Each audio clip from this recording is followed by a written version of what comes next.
तो आज खमाते समय सबसे पहले ध्यान दें कि जन्म से मेरे से भी इतने सारे अपवाद हुए हैं, अपराध हुए हैं, जो मैं अपने आप को इस जन्म के एक एक रोम को तोड़ के गिन सकता हूं, लेकिन मेरे अपराध को मैं गिन नहीं सकता। इतने प्रकार के विकार, पाप, झूठ, ईर्ष्या, जलन, अनेक प्रकार के दुष्कृत्य मेरे जीवन में भरे हैं। तो दूसरों को मैं क्षमाने के योग्य तो नहीं हूं, क्षमा मांगने के योग्य हूं मैं पहले। ज्यादा क्या कहना।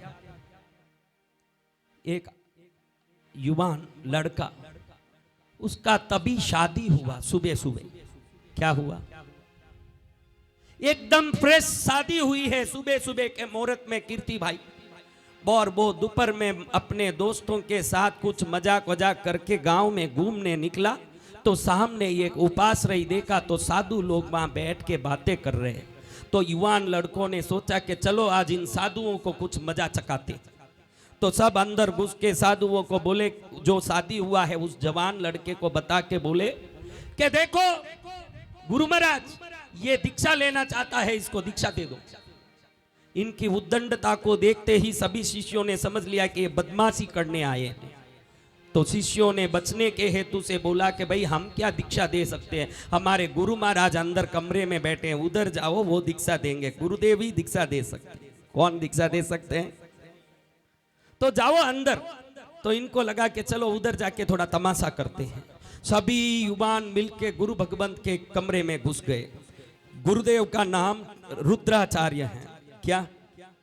लेकिन गुस्सा इतना आता है कि लोगों ने उनका नाम क्या रख दिया? चंड रुद्राचार्य रख दिया। एकदम चंड, प्रचंड गुस्सा आवे, क्षण क्षण में गुस्सा आवे।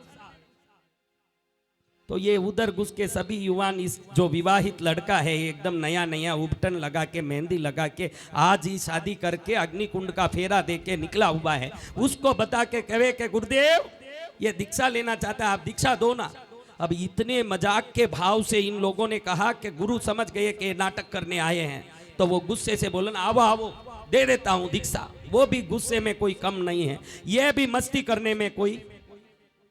तो एकदम वो शिष्य जाके जिसको शादी हुई और मस्ती करना चाहता था, वो गुरु के चरण में झुकने गया कि गुरुदेव दीक्षा दो, गुरुदेव दीक्षा दो, ऐसा तमाशा करने गया।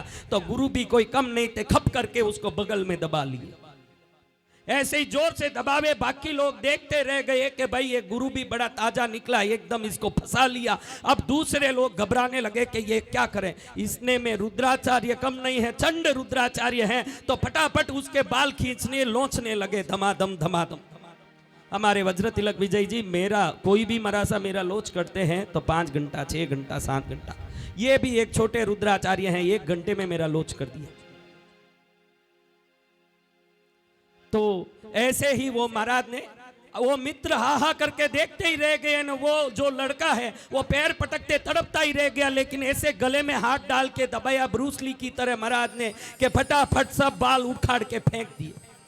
अब जब बाल मुंड गया, बाल के सब सिराएं समाप्त हो चुके, जब तक इस शिष्य में बुद्धि आ गया कि अब मेरा क्या हो गया है, तो उसी क्षण उस मजाक करने वाले, क्रीड़ा बुद्धि वाले युवक में परिवर्तन आया। वो एकदम परिवर्तित हो करके दिमाग को ठिकाने लगाते हुए एकदम हाथ जोड़ के बोला, गुरुदेव आप मुंडा ही दिए हो तो मुझे दीक्षा ही दे दो।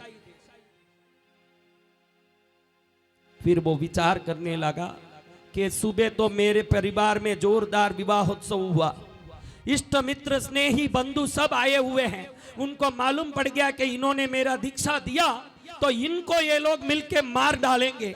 तो वो हाथ जोड़ के बोलता है, गुरुदेव मैंने मजाक किया, ये तो सत्य है, आप भी पहचान गए, ये भी सत्य है, लेकिन आपने दीक्षा दिया, मालूम पड़ा तो अनर्थ हो जाएगा, हम हमारे परिवार वाले आपको छोड़ेंगे नहीं, इसलिए आप चलिए मेरे साथ, अपन कहीं दूर निकल जाते हैं।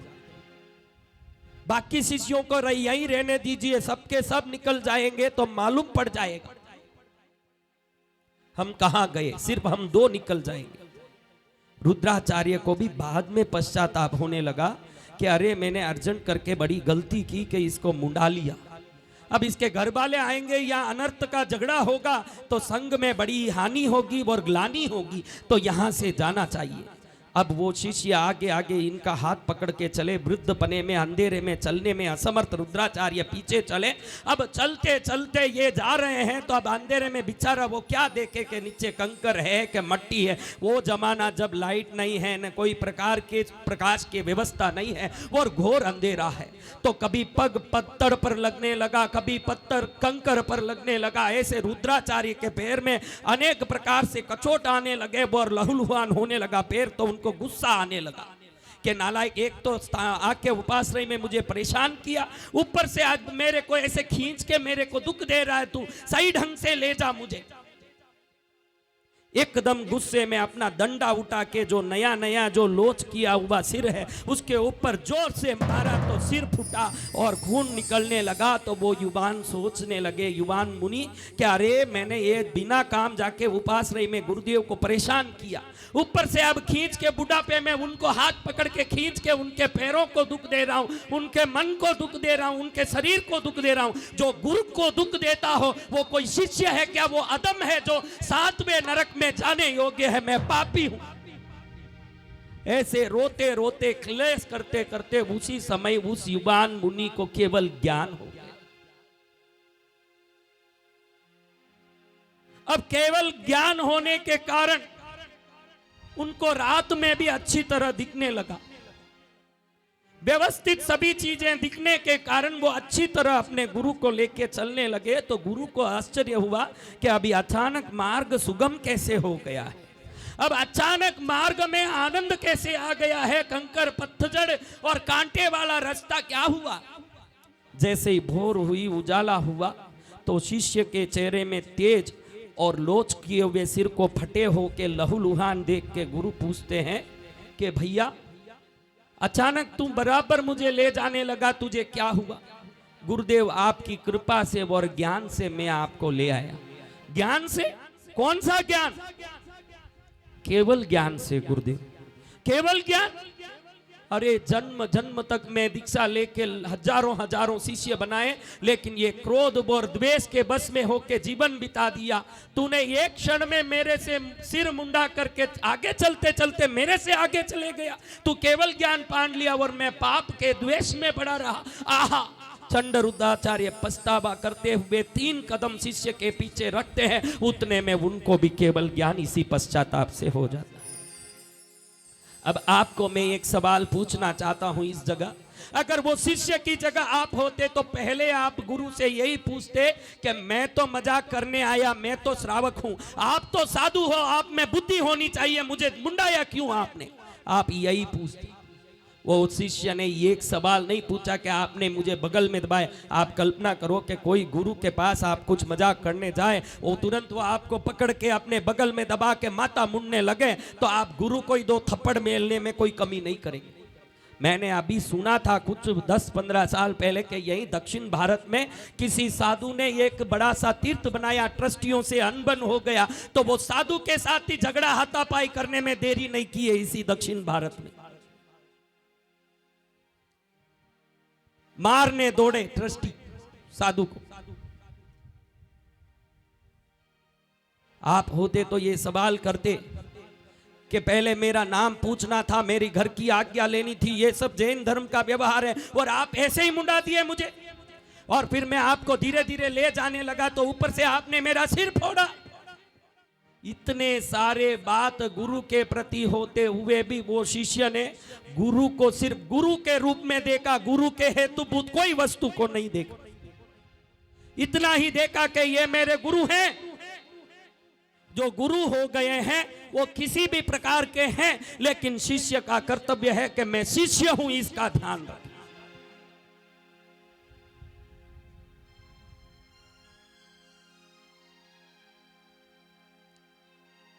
अंदर से जब आत्मा से क्षमापना का भाव आता है, अंतर भाव जगते हैं तो जीवन सफल होता है। परमात्मा का दिया हुआ ये परम मार्ग हमको प्राप्त हुआ। हमारे कितने ही कर्तव्यों को हम पूरे करते आए हैं। कर्तव्य को क्रियापरक बन के पूरा करना, लेकिन कर्तव्यों के आशय को समझ के उस कर्तव्य के कारण ही जीवन को धन्य बना लेना, इन दोनों में बहुत फर्क है। आपने कहीं कर्तव्य पूरा किया। ऐसा कौन नहीं है जो कम से कम संवत्सरी के दिन प्रतिक्रमण नहीं करता हो? ऐसा कोई है कोई ऐसा? लेकिन उस प्रतिक्रमण में आज तक आनंद कहां है, वो उल्लास कहां है जब दिल खोल के माफी दे के माफी मांग के आना चाहिए। हम तो उस चिंता में लगे हैं कि पड़ोसी मुपत्ति पड़ी लेहन कैसे करता है वैसे करो, पड़ोसी उठ बैठ कैसे करता है वैसे करो, पड़ोसी वंदना कैसे देता है, पड़ोसी क्या कहता है ने क्या करता है उसको देखना छोड़ो। परमात्मा ने कहा उस प्रकार से क्षमा दो और क्षमा लो। क्षमा वीरस्य भूषण, क्षमा वीरों का श्रृंगार है। किसका? कायर क्षमा नहीं कर सकता। कायर कभी भी यही कहेगा कि मैं तुझे माफ नहीं करूंगा। वीर क्षमा कर सकता है। तो आज वीर बन के अपने अपने जितने बैर बने हुए लोग हैं, जितने प्रकार के कसाई युक्त लोग हैं, जिनसे भी आपका संबंध बिगड़ा है, उन सबको एक बार दिल से माफ करो और माफी मांगो। हम भी अपराधी हैं। हम भी क्या हैं? सही है, मैं भी अपराधी, आप भी अपराधी। अगर ऐसे सोचे तभी आत्मा में मंगल होगा। गजेंद्र भाई, क्षमा दिल से मांगना है। वो शिष्य बनना जो गुरु से पहले केवल ज्ञानी हो गया। तो इस प्रकार से क्षमा मांगना। नेपोलियन अपने अंतिम दिन सेंट हेली आइलैंड में पूरा कर रहे हैं। उनके शत्रु ने, जिसने उनको पराजित किया, उसके प्रति जो भाव है, द्वेष भाव, ये पूरा ही नहीं हो पा रहा कि उसने, नालायक ने मुझे हरा दिया, उसने हरा दिया। यही दुख मन में आ रहा है। साथ साथ अंतिम दिन आ गया, ये भी दिख रहा है। तो जीसस को वो प्रार्थना कर रहे हैं कि जीसस मुझे स्वीकारो, जीसस मुझे स्वीकारो। उनके साथ रहे हुए पादरी कहते हैं, फादर नेपोलियन, तू जीसस से प्रार्थना करता है, ये सही है, लेकिन जब तक तेरे शत्रु के प्रति शत्रु भाव दिल से निकाल नहीं देगा, तेरी प्रार्थना को जीसस सुनने वाले नहीं हैं। लेकिन नेपोलियन कहता है, आई कैन फॉरगिव हिम, मैं उसको माफ कर सकता हूं, but I can not forget him, मैं उसको भूल नहीं सकता हूं। तो पादरी कहते हैं, हे नेपोलियन, ये मात्र तेरी गति नहीं है, तेरे भाव नहीं है, इन संसार में रहे हुए हर एक व्यक्ति के भाव हैं। सब दूसरे को माफ करने तैयार हैं, लेकिन उसके अपराध को भूलने तैयार नहीं है। और जब तक भूलते नहीं है, वो माफ किया हुआ व्यर्थ जा रहा है, निरर्थक जा रहा है, बेकार जा रहा है। वो माफी के लायक नहीं। नेपोलियन ने जिंदगी भर अपने शत्रु को नहीं भूला और वो ही कहता रहा कि I can forgive him but I can not forget him. तो आप किसी को सामने जाके माफ करो या माफी मांगो या नहीं मांगो, ये बड़ी बात नहीं है। आप दिल से उसके प्रति जो अपराध हैं उसको क्षमा कर दें, ये बड़ी बात है। अगर ये बात हो जाए तो जीवन सफल हो जाए। आज पर्यूषण का 8वां दिन पूरा हो जाएगा। फिर कल सुबह पारणा करके चैत्य परिपाटी करके वापस आके हम यहाँ से अपने अपने घर चले जाएंगे। कोई चिदम्बरम से आया तो कोई कडलूर से, कोई बेंगलुरु से, तो कोई चेन्नई से, कोई खेतिया से, तो कोई नागपुर से, कोई बेंगलुरु से, तो कोई बॉम्बे से, कोई राजकोट से, तो कोई कहीं से। ऐसे अनेक गाँवों के लोग इकट्ठे होके 8 दिन तक आराधना करते रहे। आज अंतिम दिन है। मैं हाथ जोड़ के कहूँगा कि ये मंदिर इतना अच्छा हमारा बना है, बढ़िया से इसका तो शिलान्यास भी हो गया है, बढ़िया से मूर्ति भी स्थापित हो गई है, मंडप बन गया, छत डल गया है, सब व्यवस्था हो गई। लेकिन अब मूर्ति के शिखर के ऊपर सुंदर कलश स्थापना का टाइम आया है। जैसे ही ये कलश ढंग से बैठ जाएगा, भव्य अंजन शलाका होगी और आत्म ज्योति प्रकट होके महामंगल होगा। तो इस परम मंगल के प्रसंग में ये शिखर के ऊपर चढ़ने वाले कलश को स्थापित करने में थोड़ा भी कोई कसौटी मत रखना, थोड़ी भी त्रुटि मत रखना, और इसको इस प्रकार से स्थापित करना कि ये अंजन शलाका से हमारे आत्म मंदिर में बैठे हुए भगवान प्रसन्न हो जाएं, और यही प्रतिष्ठा हमारे जीवन भर के सभी पापों का क्षय करने वाला भव्य प्रतिष्ठा बन जाए। ऐसे भव्य भावना से आज हमको क्षमापना रूपी शिखर कलश की स्थापना करनी है। अब संवत्सरी संबंधी प्रतिक्रमण करने के बाद आत्म क्षमापना, मैंने बोला आज तक आपने सुना भी नहीं होगा कि सबसे पहले खुद को क्षमाना है। धोखा जितना आत्मा को दिया, आत्मा का कितना बड़ा गुण, सर्वज्ञ गुण, सर्वदर्शी गुण, परम चरित्र, परम ज्ञान, परम दर्शन, परम तपस्वी गुण, ऐसे आत्मा को भोग लिप्सा में, खाने में, आनंद लेने में, झूठ बोलने में, दृष्टि से विकार में, चलने में, अनंत क्रियाओं में, अप्रमाद प्रमाद रूपी कसाईयों को भर भर के जो पाप किया, इन सभी पापों के लिए आज सबसे पहले आत्मा से माफी मांगनी है कि तेरे जैसा उत्तम रत्न मिलने के बाद भी तुझे मैंने कोयले के डब्बे में बांध के रखा। तो इस क्षमापना को मांगने के पहले अब थोड़ा सा आलोचना 1-5 मिनट का कर रहे हैं, ज्यादा नहीं है। परम पूज्य महाज्ञानी गुरुदेव जी, कौन लिखा ये, कोई भी हो, चरणों में सविनय वंदना। हे गुरुदेव, हमें हमारे अपराध गलतियों की क्षमा मांगने जब हम जाते हैं, हाथ जोड़कर माफी मांगते हैं, लेकिन सामने वाले क्रोध से भड़क जाता है और क्षमा देने के बदले मांगने वाले को ही क्रोध से और कर्म बंधन कर लेते हैं। तो आप बताइए कि हम क्या करें। हम अपने अपराधों को याद करके अंतर्मन से उनसे क्षमा मांगते हैं, लेकिन उस कारण सामने वाले का और ज्यादा बैर बढ़ा देता है। तो क्या करें बताइए गुरुदेव, हम क्या करें। आपने लिखा, माता जी ने लिखा, ठीक है, सुंदर बात है, लेकिन आपको एक बात बताऊं, एक ताले को हम खोलने जाते हो, वो ताला अनंत समय से बंद पड़ा रहा हो और बंद पड़े रहने के कारण काट खा गया हो, तो जरूरी नहीं कि चाबी डालते ही पहले क्षण में वो खुल जाए। पहले तो उसमें आवाज आएगा, किर किर करके खुलने से वो इनकार करेगा, तकरार करेगा। तो कोशिश करें कि और तेल डालें, कोशिश करें कि थोड़ा ग्रीस डालें, कोशिश करें कि और भी नहीं हो तो ताले को थोड़ा हिला ढुला के किसी भी प्रकार से खोलने की कोशिश करें।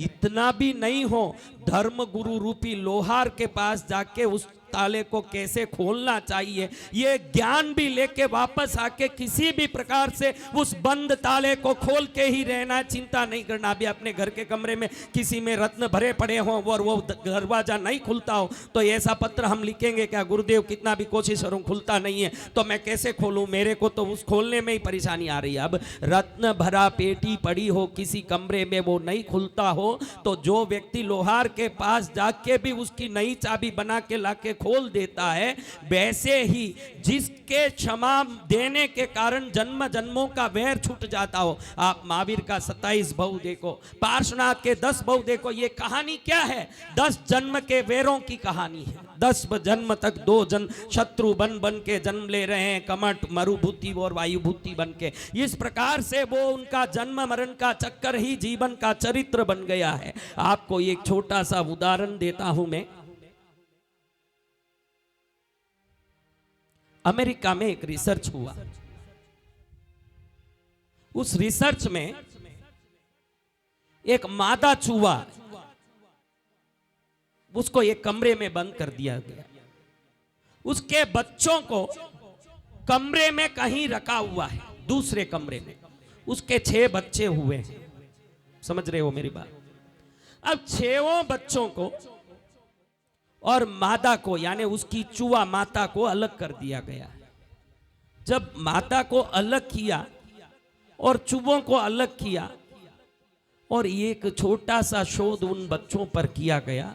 जब जब उन छोटे बच्चों को शौक दिया जाता है, छोटे चूहों को शौक दिया जाता है इस कमरे में, जिसको उसकी माता देखता तक नहीं है, उनको मालूम भी नहीं है कि मेरे बच्चों पर शौक दिया जा रहा है, लेकिन अपूर्व रूप से देखा गया कि जब जब उसके कोई भी बच्चे पर शौक दिया जाता है तो या मां तड़पती है ऑटोमेटिक, या जोर से मां घबराती है। ये संबंध है प्रेम का। अगर शत्रु को आप सच्चे दिल से प्रेम करके क्षमा मांग लेंगे तो आप वो माता चूहा जैसे हैं, उसके बाद वो शत्रु आपके सामने दो शब्द क्रोध का बोल ही नहीं सकता। आपके अंतर में 100% विशुद्धि आ जाए तो वो विशुद्धि के अमृत तरंग अपने शत्रु को भी नला के मित्र बना देगा। मैं निश्चित रूप से बोल रहा हूं। कहीं न कहीं छोटा सा अंश आप में भी बाकी है, इसीलिए वो शत्रु भड़कता है। हमारे शास्त्रों में तो इतना तक लिखा है कि अगर तू शत्रु के सामने जाने में शर्म करता है तो घर में बैठे भी उससे मित्रता की प्रार्थना कर, तेरे प्रार्थना की तरंगे उस तक पहुंचेगी और वो एक दिन अपने आप तुझे गले मिलने आएगा या तू जाए तो तुझे सम्मान करेगा।